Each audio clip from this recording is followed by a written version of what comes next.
Serigne Modou Habibou Mbacké moom Serigne Modou Habib Mbacké mu nekk doomi maam Thierno Birahim ak soxna Mariama Balla Sylla mi ngi gën a jamono ci atum 1897 ci dëkk bu ñuy wax Nguy Ngura. booba Serigne bi mi ngi ci géej gi. maam Thierno tudde ko Serigne Mor Anta Sali waajuram ak Serigne Touba mu bokk ak ñaari waajur Serigne Abdou Khoudous ak Serigne Mahmadan Mbacké muy Serigne Mahmadan Koso. mu nekkoon ku bari xam-xam lool moom Serigne Modou Habib Mbacké bokkoon ci jàmbaari Serigne Touba yi yéeme woon lool ci bëgg Serigne Touba ak daan ko liggéeyal. bokkoon na ci ñi nga xam ne ñoo daan bindal Serigne bi te moom nekkoon na ku gaaw lool ci mbind. nee nañu daan na dox di bind te du ko xool. bindal na Serigne Touba lu toll ci juróom-benn fukki kaamil ak ñaari fulkul masoon.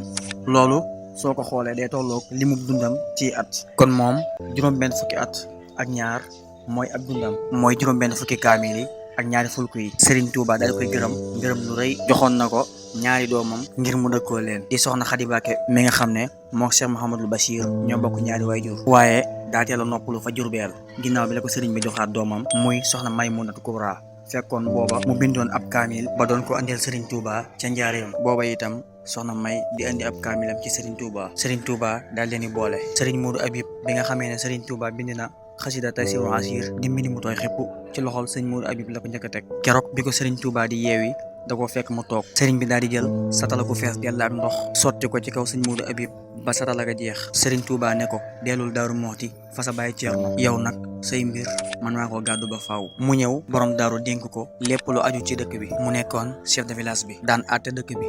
am na fi ko sëñ Moussa Ka naan xanaa xamoo Muhammadul Habibu moo bari xam-xam xaalimun adibu. siyaare leen ko jox ko ay hidaaya xam-xam ba raw na xam-xamu riwaaya. moom la ñu tudde Xaadim Mamar Anta baayub sëriñ ba yàlla ne mel ni jant. li lee taxoon muy àtte Daaru Moxti jox leen ko xatte yi bu leen fa parti. Serigne Modou Habib Mbacké mi nga wàccu liggéey ci atum 1960 ñu denc ko bayti fa wetu waajuram yàlla na yàlla dolli ko ngërëm ak i leer ci barke bu waajuram borom daaru barke bu waajuram Cheikhul Khadim. mbokk yi wéy leen di abonné woo ngir gën a yaatal liggéey bi.